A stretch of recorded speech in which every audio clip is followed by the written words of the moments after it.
공방전의 핵심은 한동훈에 대해서 이제 공격하는 것입니다. 한동훈은 반격을 거의 하지 않으니까 주로 한동훈에 대한 공격입니다.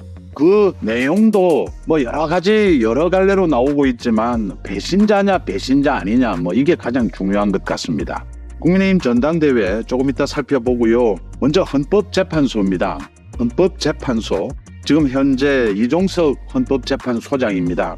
윤석열 대통령이 취임하고 난 다음에 임명을 한 이종석 헌법재판소장. 헌법재판소에는 재판관이 9명입니다. 국회에서 3명, 대법원장이 3명, 대통령이 3명, 총 전체 임명은 대통령 이름으로 합니다. 대통령이 헌법재판소장을 또 임명을 합니다. 이종석 헌법재판소장이 윤 대통령이 취임하고 난 이후에 임명이 됐습니다. 윤석열 대통령과도 확연이 있습니다. 많은 기대를 모았습니다. 헌법재판소가 바뀔 것이다. 그리고 오는 10월 임기가 끝이 납니다. 이게 자녀 임기 때문에. 그래서 아마 연임을 하지 않겠느냐 이렇게 보이는데, 제가 헌법재판소를 말씀을 드리는 이유는 지금 이재명과 민주당에 의한 헌법 파괴, 이 부분을 바로잡을 수 있는 사람은, 바로잡을 수 있는 곳은 헌법재판소, 또 이재명의 사법 리스크 바로잡을 수 있는 사람은 대법원밖에는 없습니다. 지금은 검찰을, 이재명이 오늘도 검찰에 대해서 도둑놈이 검찰에 대해서 국기문란이라고 했습니다. 이런 상황입니다. 제가 헌재를 지금 구체적으로 말씀을 드리는 이유는 국민의힘에서 방침을 정했습니다. 민주당이 윤석열 대통령에 대한 탄핵, 국회 청원, 이걸 우리 헌정사에 처음으로 국회 본회의도 통과하지 않고 법사위로 옮겨서 지금 청문회를 하겠다라고 하고 있습니다.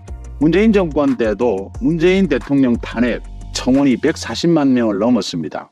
그래도 국민의힘에서는 이런 청문회 이런 것을 하지 않았습니다. 왜냐하면 이런 전례를 만들면 절대 안 되기 때문입니다. 이건 위법이고 위헌입니다. 이걸 지금 민주당이 강행하겠다, 정청래가 지금 강행하겠다라고 오는 19일, 26일 청문회 일자까지 잡고 증인이 무려 39명입니다. 참고인 7명, 23개 기관에 대해서 266건의 자료 제출을 요구를 했습니다.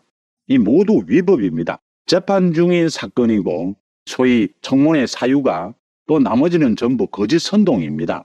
거짓 선동은 이런 내용으로 청문회를 하겠다. 그래서 지금 국민의힘이 방침을 정했습니다. 헌법재판소에 권한쟁의 심판을 하겠다. 이 법사위에서 이렇게 해도 되느냐? 국회에서 이 일을 해도 되느냐? 그 다음 빨리 가처분 신청, 효력 정지를 해달라. 법사위에서 이걸 하지 못하도록 막아달라. 권한쟁의 심판, 효력 정지, 가처분 신청입니다. 두 가지 하게 되면 헌법재판소에서 그동안은 가처분 신청 거의 받아들이지 않습니다.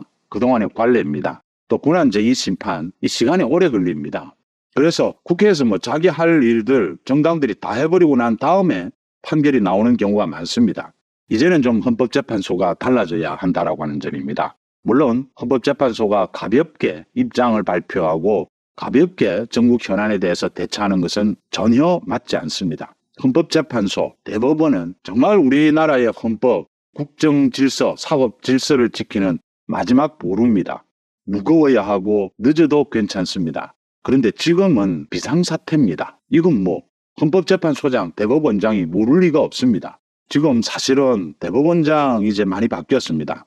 헌법재판소장 마찬가지입니다. 지금은 좀 바뀌지 않으면, 적극적으로 바뀌지 않으면 이재명에 의한 이 헌법 파괴 사태가 어디까지 갈지, 지금 이재명은 이판사판입니다. 말 그대로. 지금 죽느냐 사느냐입니다. 이재명은. 이런 식의 도둑놈을 그대로 볼 수가 있느냐. 이재명이라고 하는 이 도둑놈 하나 때문에 이렇게 우리 대한민국의 헌법이 유린되는 것을 지켜만 보고 있는 것이 맞는 것이냐라는 생각을 하지 않을 수가 없습니다.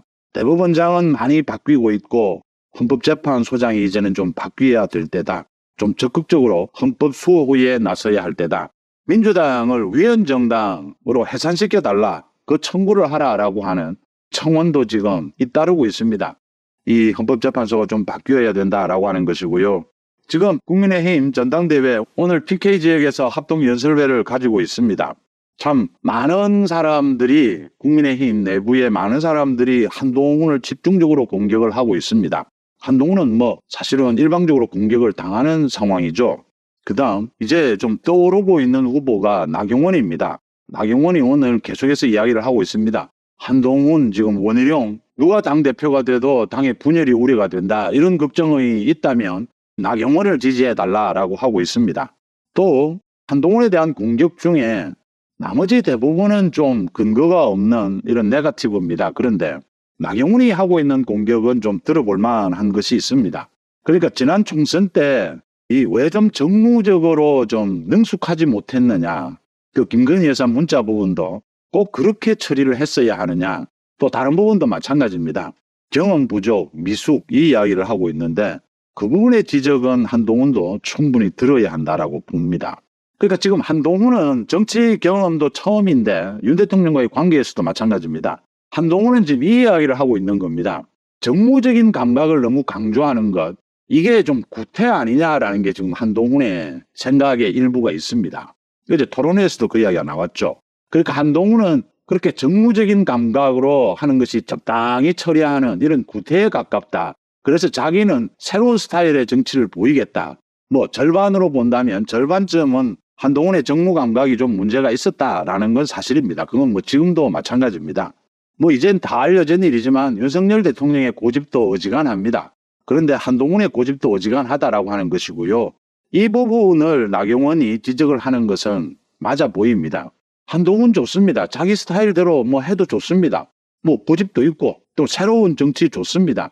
그런데 답을 내놓아야 합니다. 뭐 새로운 정치든 뭐 구태 배격이든 답은 나와야 합니다. 총선은 전쟁입니다. 전쟁에서는 답을 내놓아야 합니다. 전쟁을 지휘하는 장군은.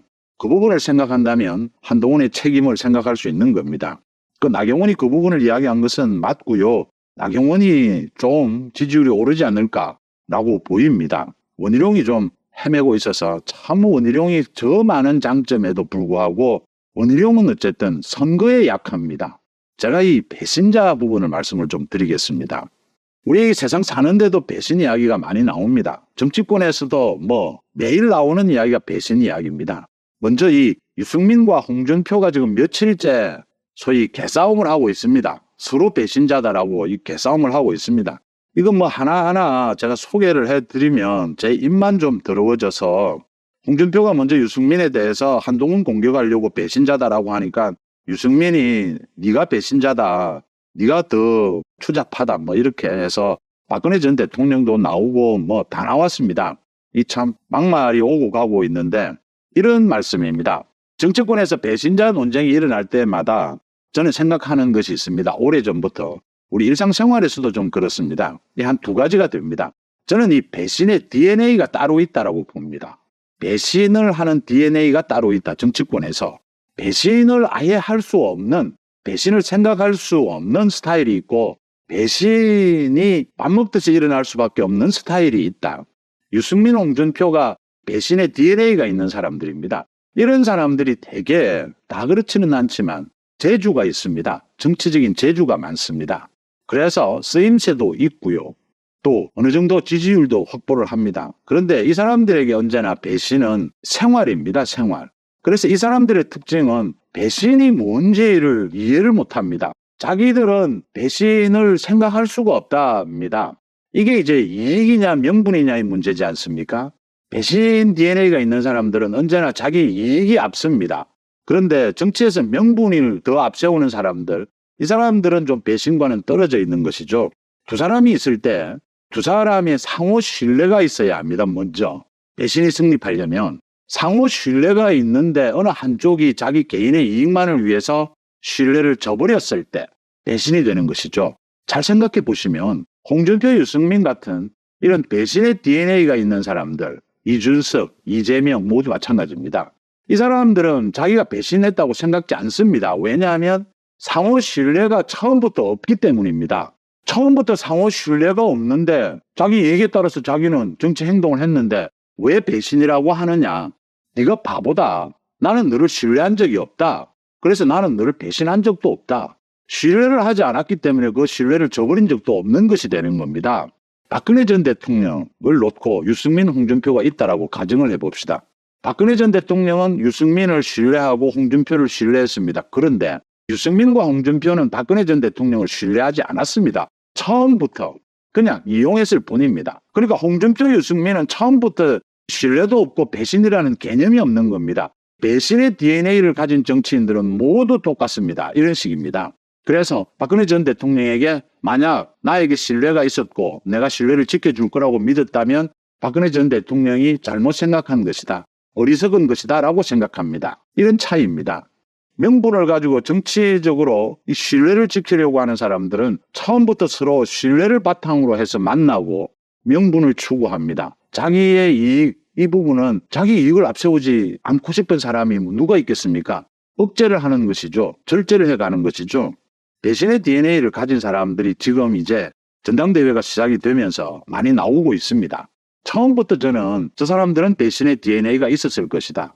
그 사람들을 보고 배신자라고 하면 그 사람들은 웃습니다. 자기는 이미 신뢰를 준 적도 없는데 뭘 신뢰를 어겼단 말이냐 이렇게 되는 겁니다. 한동훈에게 배신자라고 하면 한동훈은 아픕니다. 쓰라리죠. 신뢰를 주고 신뢰를 바탕으로 정치를 해왔기 때문입니다. 사회를 살아왔기 때문입니다.